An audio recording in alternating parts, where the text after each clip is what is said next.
ರಾಜ್ಯಾದ್ಯಂತ ಸದ್ದು ಮಾಡಿದಂತಹ ಅಂದರೆ ಚಾಲೆಂಜಿಂಗ್ ಸ್ಟಾರ್ ದರ್ಶನ್ ಅವರ ಜೈಲಿನ ಫೋಟೋಗಳು ಸಾಕಷ್ಟು ಚರ್ಚೆಗೆ ಈಡಾಗಿತ್ತು. ಅಲ್ಲದೆ ಅವ್ರನ್ನ ಬೇರೆ ಜೈಲಿಗೂ ಕೂಡ ಶಿಫ್ಟ್ ಮಾಡಲಾಗಿತ್ತು. ಈ ಬಗ್ಗೆ ಮಾತನಾಡಲಿಕ್ಕೆ ನಿವೃತ್ತ ಅಧೀಕ್ಷಕರಾದ ಸುಂದರ್ ಸರ್ ಅವ್ರ ನನ್ನ ಜೊತೆ ಇದ್ದಾರೆ. ನಾನು ಅವ್ರನ್ನ ಮಾತಾಡಿಸ್ತೀನಿ. ಸರ್, ನೀವಿದ್ದಂತಹ ಕಾಲದಲ್ಲಿ ಜೈಲ್ ಪರಪ್ಪನಗರ ಹೇಗಿತ್ತು ಸರ್? ನಾನು 2010ರಲ್ಲಿದ್ದೆ. ಎಲ್ಲಿ ಪರಪ್ಪನಗ್ರಹರ ಸೆಂಟ್ರಲ್ ಜೈಲಿನಲ್ಲಿ ಜೈಲರ್ ಆಗಿದ್ದೆ. ಆಗ ಒಂದು 2 ವರ್ಷ ನಾವು ಅಲ್ಲಿ ಕೆಲಸ ಮಾಡಿದ್ವಿ. ಆನಂತರ 2017-18ರಲ್ಲಿದ್ದೆ.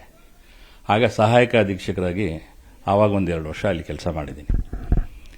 ಜೈಲು ಎಲ್ಲ ಕಡೆನೂ ಜೈಲೇ. ಯಾಕಂದರೆ ಈಗ ಜೈಲಿಗೆ ಬಂದಾಗ ಸಾಮಾನ್ಯವಾಗಿ ಕರ್ನಾಟಕದ ಯಾವ ಜೈಲಿಗೂ ಒಂದೇ ಮ್ಯಾನ್ಯುವಲ್ ಇರ್ತದೆ. ನಾವು ಇದ್ದಾಗ ಹಿಂದೆ ಬ್ರಿಟಿಷ್ ಕಾಲದ ಮ್ಯಾನ್ಯುವಲ್ ಇತ್ತು. ಈಗ 2022ರಲ್ಲಿ ರೀಸೆಂಟಾಗಿ ಮಾಡೆಲ್ ಪ್ರಿಸನ್ ಮ್ಯಾನ್ಯುವಲ್ ಅಂತ ಹೇಳಿ ಸುಧಾರಣಾ ಇಲಾಖೆ, ಈಗ ಕಾರಾಗೃಹ ಇಲಾಖೆ ಏನಿತ್ತು ಅದನ್ನು ಸುಧಾರಣಾ ಇಲಾಖೆ, ಕಾರಾಗೃಹ ಸುಧಾರಣಾ ಇಲಾಖೆ ಅಂತ ಹೇಳಿ ಹೊಸ ನಿಯಮಾವಳಿ ಬಂದಿದೆ. ತಪಾಸಣೆಯನ್ನು ಫಸ್ಟು ಜೈಲು ಹೋಗೋದಕ್ಕೆ ಎಲ್ಲ ಸೆಂಟ್ರಲ್ ಜೈಲುಗಳಲ್ಲೂ ಅಥವಾ ಜಿಲ್ಲಾ ಕಾರಾಗೃಹಗಳಲ್ಲೂ ಮೊದಲು ಸೆಂಟ್ರಲ್ ಇಂಡಸ್ಟ್ರಿಯಲ್ ಫೋರ್ಸ್ನವರು ಇದ್ದಾರೆ. ಫಸ್ಟ್ ಒಂದು ಸ್ಟೆಪ್ಪು, ನಾವು ಯಾರನ್ನೇ ಅವ್ರನ್ನ ನೋಡಬೇಕು ಅಂದರೆ, ಅವ್ರನ್ನ ಯಾವುದೇ ಬಂದಿಯನ್ನು ಭೇಟಿ ಆಗಬೇಕು ಅಂದರೆ ಅವರು ಮೊದಲು ಹೆಸರು ಬರ್ಕೊಂಡು, ಫಸ್ಟ್ ಚೆಕಿಂಗ್ ಅದು, ಬದಲು ಹೆಸರು ಬರ್ಕೊಂಡು ಯಾರಿಗೆ ನೋಡಬೇಕು ಅಂತ ಅವರು ಬರ್ಕೊಂಡು ನಮ್ಮಲ್ಲಿ ತಂದಿರತಕ್ಕಂಥ ವಸ್ತುಗಳನ್ನೆಲ್ಲ ತಪಾಸಣೆ ಮಾಡಿ ಒಳಗಡೆ ಬಿಡ್ತಾರೆ. ದರ್ಶನ್ ಅವ್ರದ್ದು ಒಂದು ಫೋಟೋ ವೈರಲ್ ಆಗಿತ್ತು ಸರ್, ತಾವು ಕೂಡ ನೋಡಿದ್ರಂತೆ. ಒಳಗಡೆ ಗಾರ್ಡನಲ್ಲಿ ಕೂತ್ಕೊಳ್ಳೋ ಥರ ಕಾಫಿ ಕುಡ್ಕೊಂಡು ಸಿಗರೇಟ್ ಇಟ್ಕೊಂಡು ಅದಕ್ಕೆಲ್ಲ ಅವಕಾಶ ಇತ್ತ ಸರ್ ಜೈಲಲ್ಲಿ? ಈಗ ಅವರೇ ಹೇಳಿದಾರಲ್ಲ, ಈಗ ಪೊಲೀಸ್ನವ್ರ ಮುಂದೆ ಎನ್ಕ್ವೈರಿ ಮಾಡಿದಾಗ ಹೇಳಿದ್ದಾರೆ ಅವರು. ನಾನು ಎಲ್ಲೋ ನನ್ನ ಕೆಲಸದ ನಿಮಿತ್ತ ಹೊರಗಡೆ ಹೋಗಿದ್ದೆ. ಬರುವಾಗ ಅಲ್ಲಿ ಎಲ್ಲ ಕ್ರಿಕೆಟ್ ಆಡ್ತಾ ಇದ್ರು. ಸರಿ, ಆಗ ಕ್ರಿಕೆಟ್ ಆಡ್ತಿದ್ದಾಗ ಅವರೆಲ್ಲ ಅಲ್ಲಿ ವಿಚಾರಣಾ ದಿನಬಂದಿಗಳು ಲೀಸರ್ ಸುಮ್ಮನೆ ಕ್ರಿಕೆಟ್ ನೋಡ್ತಾ ನಿಂತಿದ್ದಾಗ ಅವರು ಕರೆದಿದ್ದಾರೆ. ನಾನು ಬಂದು ಕೂತ್ಕೊಂಡು ಮಾತಾಡಿದ್ದೀನಿ ಅಂತ ದರ್ಶನ್ ಅವರು ಹೇಳಿದಾರಲ್ಲ. ಅಲ್ಲ ಸರ್, ಯಾಕೆಂದ್ರೆ ಜೈಲು ಒಳಗಡೆ ಸಿಗರೇಟು ಬೀಡಿ ಅವೆಲ್ಲ ಅಲೋ ಇರ್ತಾವ ಅಂತ ಹಿಂದೆ ಕ್ಯಾಂಟೀನಲ್ಲಿ ಇತ್ತು. ಹಿಂದೆ ಅಂದರೆ ನಾ ಹೇಳಿದ್ನಲ್ಲ, ಓಲ್ಡ್ ಪ್ರಿಸನ್ ಮ್ಯಾನ್ಯುವಲ್ಲಿ. ಈಗ ಹೊಸದಾಗಿ ಅದು ಈಗ ಮಾಡೆಲ್ ಪ್ರಿಸನ್ ಮ್ಯಾನ್ಯುವಲ್ಲಿ ಅದನ್ನೆಲ್ಲ ಬಂದ್ ಮಾಡಿದ್ದಾರೆ. ಮತ್ತೆ ಎಲ್ಲಿ ಕರ್ತವ್ಯ ಲೋಪಗಳಾಗ್ತವೆ ಸರ್? ಅಕ್ಕಷ್ಟು ಕೂಡ ಭದ್ರತೆ ಏನೇ ಇದ್ರು ಯಾವ ರೀತಿ ಕರ್ತವ್ಯ ಲೋಪಗಳಾಗ್ತವೆ, ಯಾರು ಕಣ್ತಪ್ಸಿ ಅವೆಲ್ಲ ಹೋಗ್ತವೆ ಅನ್ನುವಂಥದ್ದು? ಸರ್, ಕರ್ತವ್ಯ ಲೋಪ ಎಲ್ಲಾ ಕಡೆನೂ ಆಗಿದೆ. ಈಗ ಏನಾಗಿದೆ, ಇಂಡಸ್ಟ್ರಿಯಲ್ ಫೋರ್ಸ್ ಅವರು ಬಿಡಬಾರ್ದಾಗಿತ್ತು. ಮತ್ತೆ ಒಳಗಡೆ ಬಂದು ಹೈ ಸೆಕ್ಯೂರಿಟಿನಲ್ಲಿ ಕೂಡ ಅವ್ರನ್ನ ಚೆಕ್ ಮಾಡ್ತಾರೆ. ಬಿಡಿ ಸಿಗರೇಟ್ಗಳು ಈಗ ಯಾವ ಕಡೆಯಿಂದ ಬಂದಿದೆ ಅಂತ ಈಗ ಇನ್ವೆಸ್ಟಿಗೇಷನ್ ನಡೀತಾ ಇದೆ. ಸೊ ಅದು ಎಲ್ಲಿಂದ ಬಂತು ಏನು ಅಂತ ಪೊಲೀಸ್ನವರೇ ರಿವೀಲ್ ಮಾಡ್ತಾರೆ. ಇನ್ನೊಂದು ಸ್ವಲ್ಪ ದಿನ ಹೋದರೆ ಡೀಟೈಲ್ ಆಗಿ ನಿಮಗೆ ಗೊತ್ತಾಗುತ್ತೆ ಅದು ಹೆಂಗೆ ಬಂತು, ಜೈಲು ಒಳಗಡೆ ನುಸುಳು ಹೇಗೆ ಬಂತು, ಅವ್ರಿಗೆ ಯಾವ ರೀತಿ. ಈಗ ಭೇಟಿಗಂತೂ ಬರೋರಿದ್ದಾರೆ, ಅಲ್ಲಿ ಅವರು ಹೊರಗಡೆಯಿಂದ ಬಂದವರಲ್ಲ. ಈಗ ದರ್ಶನ್ ಅವ್ರ ಹತ್ರ ಕೂತ್ಕೊಂಡು ಮಾತಾಡ್ತಿರೋರು ಕೈದಿಗಳೇನು ಹೊರಗಡೆಯಿಂದ ಬಂದು ಭೇಟಿಯಾಗಿ ಕೂತಿರಲಿಲ್ಲ. ಅವರು ಆ ಹೈ ಸೆಕ್ಯೂರಿಟಿ ಸೆಲ್ನೆಲ್ಲ ಅಕ್ಕಪಕ್ಕ ಸೆಲ್ನಲ್ಲಿದ್ದವರು.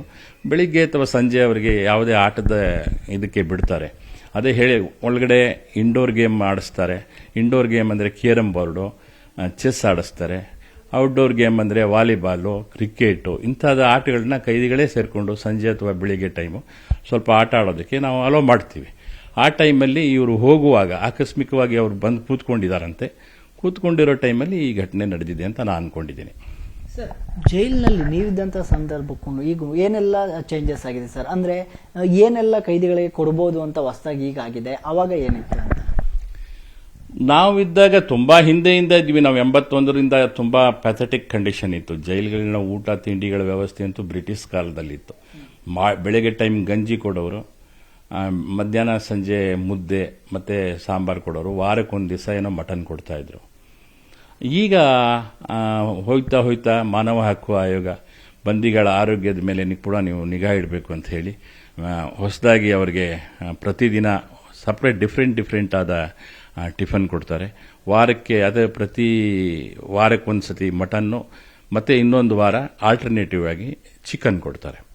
ಆ ಥರದ್ದೆಲ್ಲ ಊಟದ ವ್ಯವಸ್ಥೆಯನ್ನು ಅವ್ರು ಮಾಡೋರಲ್ಲಿ. ಸರ್, ಆ ಫೋಟೋ ನೀವು ನೋಡಿದ್ರೆ ಆ ಸ್ಥಳ ಯಾವ್ದಾಗಿತ್ತು ಸರ್? ಅಂದ್ರೆ ಅಷ್ಟು ವೈಡ್ ಆಗಿ ಗಾರ್ಡನ್ ತರ ಕಾಣಿಸ್ತಿತ್ತು, ಯಾವ ಸ್ಥಳ ಆಗಿತ್ತು ಸರ್? ಅದು ಹೈ ಸೆಕ್ಯೂರಿಟಿ ಸೆಲ್ಲೇ. ಹೈ ಸೆಕ್ಯೂರಿಟಿ ಸೆಲ್ನ ಹಿಂಭಾಗ ಈ ಪ್ಲೇ ಗ್ರೌಂಡ್ ಇದೆ. ಹೈ ಸೆಕ್ಯೂರಿಟಿ ಸೆಲ್ ಅಂದ್ರೆ ಜೈಲಿನ ಒಳಭಾಗನೇ. ಅಲ್ಲೊಂದು 2 ಎಕರೆ ಜಾಗ ಇದೆ. ಅಲ್ಲಿ ಈಗ ಹೈ ಸೆಕ್ಯೂರಿಟಿ ಸೆಲ್ನಲ್ಲಿ ಸುಮಾರು 30ರಿಂದ 40 ಸೆಲ್ಗಳಿರ್ತದೆ. ಆ ಸೆಲ್ಗಳಲ್ಲಿ ಬೇರೆ ಇತರೆ ಖೈದಿಗಳು ಕೂಡ ಇರ್ತಾರೆ. ಇವರು ದರ್ಶನ್ ಆಗ್ಬೋದು ಅಥವಾ ಬೇರೆ ಯಾವ್ಯಾವುದು ಜಿಲ್ಲೆಯಿಂದ ಬಂದಿರತ್ತ ಮಾರ್ಗಬಂದಿಗಳಾಗಿರ್ಬೋದು ಅಥವಾ ರೌಡಿ ಗ್ರೂಪಿನ ಬಂದಿಗಳಾಗಿರ್ಬೋದು, ಅವರು ಎಲ್ಲ ಇಟ್ಟಿರ್ತಾರೆ ಅಲ್ಲಿ. ಸೊ ಒಬ್ಬರೇ ಇರಲ್ಲ. ಸೊ ಬೇರೆ ಇತರ ಖೈದಿಗಳು ಇರ್ತಾರೆ. ಸಂಜೆ ಆಟ ಆಡೋ ಟೈಮಲ್ಲಿ ಅವರು ಸಾಮಾನ್ಯವಾಗಿ ಕೂತ್ಕೊಂಡು ಮಾತಾಡೋದೇನು ಅದು ಅಲ್ಲಿ ಜೈಲಿನಲ್ಲಿ ಅದು ಅಪರಾಧ ಅಲ್ಲ. ಅದು ಅಲ್ಲದೆ ಆಫೀಸರ್ಸ್ಗಳ ಮುಂದೆ ಅವರೇನು ಕೊಡ್ತಿಲ್ಲ, ಅವರಾಗಿದ್ದೇ ಅವರು ಕೂತ್ಕೊಂಡು ಮಾತಾಡಿದ್ದಾರೆ. ಯಾರೇ ಆಫೀಸರ್ಸ್ಗಳು ಬಂದರೂ ಕೂಡ ಅವರು ಎದ್ದು ನಿಂತ್ಕೊಂಡು ಅದಕ್ಕೆ ರೆಸ್ಪೆಕ್ಟ್ ಕೊಡ್ತಾರೆ. ಬಟ್ ಆ ಟೈಮಲ್ಲಿ ಅವರು ಯಾರೂ ಇಲ್ಲ ಅಲ್ಲಿ. ಸೊ ಹಾಗಾಗಿ ಕೂತ್ಕೊಂಡು ಲೀಲಾಜಲವಾಗಿ ಹರಟೆ ಹೊಡೆದಿದ್ದಾರೆ. ಈಗ ಜೈಲಿನ ಸುತ್ತಮುತ್ತಲು ಜಾಮರ್ ಅಳವಡಿಕೆ ಆಗುತ್ತೆ. ಸಾಮಾನ್ಯ ಕಾಲ್ ಕನೆಕ್ಟ್ ಆಗೋದೇ ಕಷ್ಟ ಇದೆ. ಅಂಥದ್ರಲ್ಲಿ ಒಳಗಡೆಯಿಂದ ವಿಡಿಯೋ ಕಾಲ್ ಮಾಡಿ ಮಾತಾಡುವಂಥದ್ದು ಅಂತಂದ್ರೆ ಯಾವ ತರ ಸರ್ ಅದು ಜಾಮರ್ ಇದ್ರೆ? ಸರ್, ಜಾಮರ್ಗೆ ಫ್ರೀಕ್ವೆನ್ಸೀಸ್ ಅಂತ ಅಳವಡಿಸ್ತಿರ್ತಾರೆ ಸರ್. ಈಗ ಜಾಮರ್ ಈಗ ಸುಮಾರು ಹಿಂದೆ ಹಾಕಿದ ಜಾಮರ್ಗಳು ಯಾವುದೂ ವರ್ಕ್ ಆಗ್ತಿರ್ಲಿಲ್ಲ. ಅಂದ್ರೆ ಒಂದು ಸ್ವಲ್ಪ ದಿನ ವರ್ಕ್ ಆಗೋದು, ಹಾಗೆ ಸ್ವಲ್ಪ ದಿನ ನಿಲ್ಲೋದು. ಮತ್ತೆ ಒನ್ ಡೈರೆಕ್ಷನ್ ನಲ್ಲಿ ಕೆಲವೊಂದು ಜಾಮರ್ಗಳು ಒನ್ ಡೈರೆಕ್ಷನ್ ನಲ್ಲಿ ಕೆಲಸ ಮಾಡುತ್ತೆ, ಇನ್ನೊಂದು ಡೈರೆಕ್ಷನ್ ಇಲ್ಲ. ಈಗ ನಮ್ಮ ಮನೆಗಳಲ್ಲೇ ಇಂಟರ್ನೆಟ್ ನಲ್ಲಿ ತಗೊಂಡ್ರೆ ನೀವು ಒಂದು ಕಡೆ ಕಿಟಕಿ ಕಡೆ ಕೂತ್ಕೊಂಡ್ರೆ ಕ್ಲೀನ್ ಆಗಿ ಬರ್ತದೆ, ಇನ್ನೊಂದು ಕಡೆ ಹೋದ್ರೆ ಅದು ಅಷ್ಟೊಂದು ಫ್ರೀಕ್ವೆನ್ಸಿ ಚೆನ್ನಾಗಿರಲ್ಲ. ಈ ತರ ಜೈಲಿನ ಜಾಮರ್ಗಳು ಕೂಡ ಸ್ವಲ್ಪ ವಿರುದ್ಧ ದಿಕ್ಕಿನಲ್ಲಿದ್ರೆ ಅಥವಾ ಬೇರೆ ಕಡೆ ಏನಾದರೂ ಇದ್ರೆ ಕೆಲವು ವರ್ಕ್ ಮಾಡುತ್ತೆ, ಕೆಲವು ಸತ ವರ್ಕ್ ಮಾಡೋದಿಲ್ಲ. ಆ ತರದ್ದು ಚಾನ್ಸ್ಗಳಿದೆ. ಒಳಗಡೆ ಫೋನ್ ಅಂದ್ರೆ ಕೆಲವರು ನುಸ್ಲಿರ್ತಾರೆ ಅನ್ನುವಂಥದ್ದೇನ ಸರ್? ಯಾಕಂದ್ರೆ ಫೋನ್ ಅಲೋ ಇರಲ್ಲ, ಆದ್ರೆ ಅವ್ರ ಕೈಗೆ ಫೋನ್ಗಳು ಸಿಗುತ್ತೆ ಅನ್ನುವಂಥದ್ದು. ಈಗ ಎಲ್ಲಾ ಕಡೆ ಅವರು ಬಂದಿಗಳು ಏನ್ ಮಾಡ್ತಾರೆ, ನಾವು ಎಷ್ಟು ಟೈಟ್ ಮಾಡಿ ಎಲ್ಲೆಲ್ಲಿ ಮೊಬೈಲ್ ಬರ್ತದೆ ಅನ್ನೋದು ಸರ್ಚ್ ಮಾಡಿ ನಾವು ಕೂಡ ಇಂಟೆಲಿಜೆನ್ಸಿ ಉಪಯೋಗಿಸಿ ಎಲ್ಲ ಕಡೆ ಹಾಕಿದ್ರು ಕೂಡ ಕೆಲವು ಸತಿ ಜೈಲಿನಲ್ಲಿ ಮೊಬೈಲ್ಗಳು ನುಸುಳಾಗುತ್ತೆ. ಕೆಲವು ಸಿಬ್ಬಂದಿಗಳು, ಈಗ ಬೇರೆ ಕಡೆ ಎಲ್ಲ ಸಿಬ್ಬಂದಿಗಳು ಎಲ್ಲ ಇಲಾಖೆನಲ್ಲೂ ಈ ತರ ಸಿಬ್ಬಂದಿಗಳು ಇರ್ತಾರೆ. ಕೆಲವರು ಸಿಬ್ಬಂದಿಗಳಿಂದಾನೇ ತರಿಸ್ಕೋಬಹುದು, ಅಥವಾ ಖೈದಿಗಳೇ ಒಳಗಡೆ ಬೇರೆ ತರದ್ದೆಲ್ಲ ಏನೇನೋ ಸರ್ಕಸ್ಗಳು ಮಾಡಿ ಅವ್ರ ಬ್ಯಾಗ್ಗಳಲ್ಲಿ ಅಥವಾ ಅವ್ರ ಚಪ್ಪಲಿಗಳಲ್ಲಿ ಕೆಳಗಡೆ ಅಡಗಿಸ್ಕೊಂಡು ತರೋ ಚಾನ್ಸ್ಗಳು ಇದೆ. ಸೊ ಹೀಗಾಗಿ ಮೊಬೈಲ್ಗಳು ಸಾಮಾನ್ಯ ಇದೆ.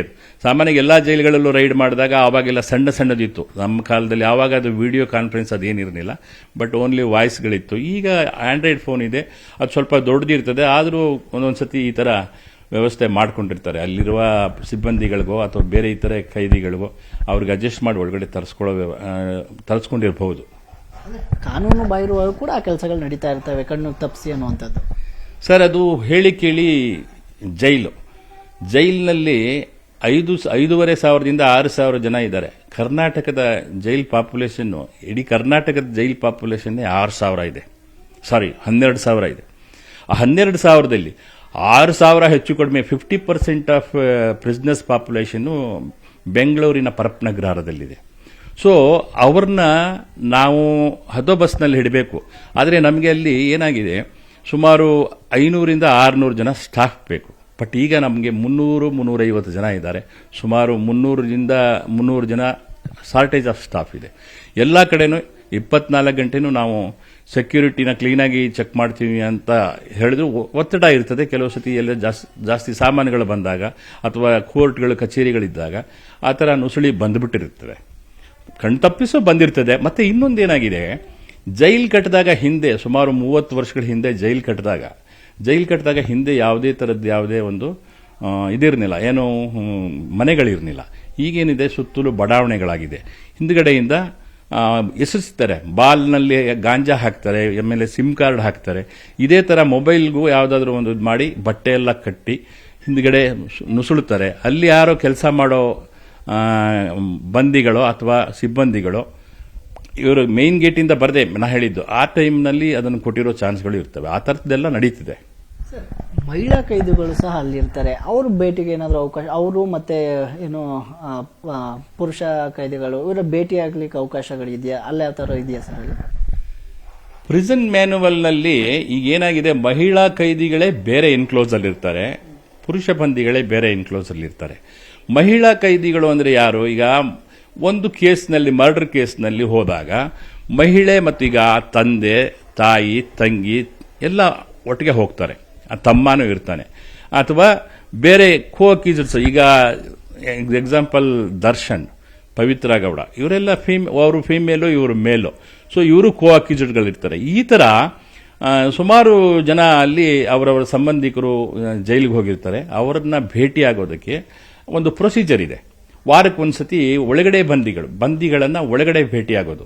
ಯಾರು ಅವ್ರ ತಂಗಿ ಇದ್ರೆ ಅಣ್ಣನಿಗೆ ಭೇಟಿಯಾಗೋದು, ತಂದೆ ಇದ್ರೆ ತಾಯಿಗೆ ಭೇಟಿಯಾಗೋದು, ಸ್ನೇಹಿತರಿದ್ರೆ ಸ್ನೇಹಿತರಿಗೆ ಭೇಟಿಯಾಗೋದು. ಇದನ್ನ ಅವರು ಒಂದು ಬುಕ್ನಲ್ಲಿ ಎಂಟ್ರಿ ಮಾಡಿಸ್ತಾರೆ. ನಾನು ಈ ತರ ನನ್ನ ಇಂಥವ್ರು ಇದ್ದಾರೆ, ಅವ್ರನ್ನ ನೋಡೋದಕ್ಕೆ ನನಗೆ ಅನುಮತಿ ಕೊಡಿ ಅಂತ. ಫಿಮೇಲ್ ವಾರ್ಡ್ನಲ್ಲಿ ಒಬ್ಬರು ಜೈಲರ್ ಇರ್ತಾರೆ, ಫಿಮೇಲ್ ಜೈಲರ್, ಮತ್ತೆ ಈ ಕಡೆ ಒಬ್ಬರು ಜೈಲರ್ ಇರ್ತಾರೆ, ಆ ಇಂಟರ್ವ್ಯೂ ಚಾರ್ಜ್. ಸೊ ಇವರು ಮೇಲವರು ಯಾರಿದ್ದಾರೆ ಅವರು ವೆರಿಫೈ ಮಾಡ್ತಾರೆ, ಇವ್ರು ಬಂದಿರುವ ಸಂಬಂಧಿಕರ, ಇವ್ರಿಗೂ ಅವ್ರಿಗೂ ಒಪ್ಪಿಗೆ ಇದೆಯಾ ಭೇಟಿಯಾಗೋದಕ್ಕೆ. ಅವರು ಪರಸ್ಪರ ಒಪ್ಪಿಗೆ ಇದ್ರೆ ಎಲ್ಲ ಎಷ್ಟು ಜನ ಅವತ್ತು ಭೇಟಿ ಕೊಟ್ಟಿರ್ತಾರೆ, ಒಂದು 25-30 ಜನ ಇರ್ತಾರೆ ಅಲ್ಲಿ ಭೇಟಿಗೆ. 30 ಜನ ಹೆಂಗಸರು, 30 ಜನ ಗಂಡಸರು, ಅವರೆಲ್ಲ ಭೇಟಿ ಕೊಡ್ತಾರೆ. ಆವಾಗ ಅವರಿಗೆ ಪ್ರತಿ ಸೋಮವಾರ ಅಲ್ಲ, ಮಂಗಳವಾರನೋ ಬುಧವಾರನೋ ಒಂದಿನ ಫಿಕ್ಸ್ ಮಾಡಿರ್ತಾರೆ. ಅದು 11ರಿಂದ 11:30 ಗಂಟೆ ಒಳಗಡೆ ಮೇನ್ ಗೇಟಲ್ಲಿ ಎಲ್ಲ ಪಬ್ಲಿಕ್ ಅಲ್ಲಿ ಕಾಣೋ ಹಂಗೆ ಕುಂಡಿಸಿ, ಎದುರು ಬದುರು ಕುಂಡಿಸಿ ಮಾತಾಡೋ ವ್ಯವಸ್ಥೆ ಇತ್ತು ಹಿಂದೆ. ಬಟ್ ಈಗ ಅದರ ಬಗ್ಗೆ ನನಗೆ ಮಾಹಿತಿ ಇಲ್ಲ. ಕೊನೆಯದಾಗಿ, ಈಗ ಒಬ್ಬ ವಿಚಾರಣೆ ದಿನ ಕೈದಿದ್ದ ಅಲ್ಲಿ ಒಳಗಿದ್ದು ಈ ತರ ಅಕ್ರಮವಾಗಿ ಸಿಗರೇಟ್ ಸೇಯುವಂಥದ್ದು, ರೌಡಿ ಶೀಟುಗಳ ಜೊತೆ ಇದೆಲ್ಲ ಅವರು ಬೇಲಿಗೆ ಸಿಗೋದಕ್ಕಾಗ್ಲಿ ಇನ್ಯಾವುದಕ್ಕಾಗ್ಲಿ ತೊಂದರೆ ಆಗಲ್ವಾ ಅಂತ? ಸರ್, ಸಿಗರೇಟ್ಗೂ ಬೇಲ್ಗೂ ಏನು ಸಂಬಂಧ ಇಲ್ಲ. ಯಾಕಂದ್ರೆ ಸಿಗರೇಟು ಈಗ ನುಸುಳಿ ಬಂದಿರ್ತದೆ, ಅವರು ಚಟಾಕ್ ಪಡೆದಿರ್ತಾರೆ. ಕೆಲವು ವ್ಯಕ್ತಿಗಳು ಏನಾಗಿರ್ತಾರೆ, ಜೈಲಿನ ಒಳಗಡೆ ಬರೋಕ್ಕೂ ಮೊದಲನೇ ಅಡಿಕ್ಟ್ ಆಗ್ಬಿಟ್ಟಿರ್ತಾರೆ. ಈವನ್ ಆಲ್ಕೋಹಾಲ್ ಕೂಡ ಅಡಿಕ್ಟ್ ಆಗಿದ್ದಾರೆ. ಕೆಲವೊಂದ್ಸತಿ ಆಲ್ಕೋಹಾಲ್ ಅಡಿಕ್ಟ್ ಆಗಿರೋರು ವಿತ್ಡ್ರಾಲ್ ಸಿಂಪ್ಟಮ್ ಅಂತ ಹೇಳ್ತೀವಿ. ಅದು ನಾರ್ಮಲ್ ಬರೋದಕ್ಕೆ ಅವ್ನಿಗೆ 7-8 ದಿವಸ ಬೇಕಾಗುತ್ತೆ. ಒಂಥರ ಮೈಯೆಲ್ಲ ಶೋರಿಂಗ್ ಆಗಿರ್ತದೆ, ಮೈಕೈಯೆಲ್ಲ ನಡುಗು ಬಂದಿರ್ತದೆ. ಇಂಥದ್ದು ನಾವು ಹೋಗಿ ನಮ್ಮ ಮೆಡಿಕಲ್ ಆಫೀಸ್ ಹತ್ರ ಟ್ರೀಟ್ಮೆಂಟು ಕೊಡಿಸ್ತೀವಿ. ಇದೇ ಥರ ಬೀಡಿ ಸಿಗರೇಟುಗಳು ಅಲ್ಲಿ ಬೇರೆ ಕಡೆ ಸಿಗಂಗೆ ಹೆಂಗ್ ಬೇಕು ಹಾಗೆ ಸಿಗಲ್ಲ. ಆದರೆ ಒಬ್ರು ಇಬ್ರು ಯಾರೋ ತಂದಿರ್ತಾರೆ ಇಂಥದ್ದೆಲ್ಲ. ಒಬ್ರು ಈಗ ಹೇಳಿದ್ರಲ್ಲ, ವಿಲ್ಸನ್ ಗಾರ್ಡನ್ ನಾಗಂತ ಒಂದು ಸಿಗರೇಟ್ ಇರ್ತದೆ, ಅವು ಹೆಂಗೋ ತರಿಸ್ಕೊಂಡಿರ್ತಾರೆ, ಅವರು ಶೇರ್ ಮಾಡ್ಕೊಂಡಿರ್ತಾರೆ ಅಂತ ನಾನು ಅನ್ಕೊಂಡಿದ್ದೀನಿ. ಓಕೆ, ಇದಿಷ್ಟು ಸುಂದರ್ ಸರ್ ಅವರ ಮಾತುಗಳು. ಕ್ಯಾಮರಾ ಪರ್ಸನ್ ರಾಹುಲ್ ಜೊತೆ ಆನಂದ್ KS ನ್ಯೂಸ್ 18 ಮೈಸೂರು. ಕನ್ನಡಿಗರ ಮೆಚ್ಚಿನ ನಿಮ್ಮ ನ್ಯೂಸ್ 18 ಕನ್ನಡ ಈಗ ವಾಟ್ಸ್ಆಪ್ನಲ್ಲಿಯೂ ಲಭ್ಯ. ಕರ್ನಾಟಕ ಮತ್ತು ದೇಶ ವಿದೇಶದ 360 ಡಿಗ್ರಿ ಸುದ್ದಿ ವಿವರವನ್ನ ನೀವು ನಿಮ್ಮ ಕೈ ಬೆರಳುಗಳಲ್ಲಿಯೇ ಪಡೆಯೋದಿಕ್ಕೆ ಈ QR ಕೋಡ್ ಅನ್ನ ಸ್ಕ್ಯಾನ್ ಮಾಡಿ. ನಮ್ಮ ಚಾನೆಲ್ ಅನ್ನ ಫಾಲೋ ಮಾಡಿ, ನೋಟಿಫಿಕೇಶನ್ ಆನ್ ಮಾಡಿ.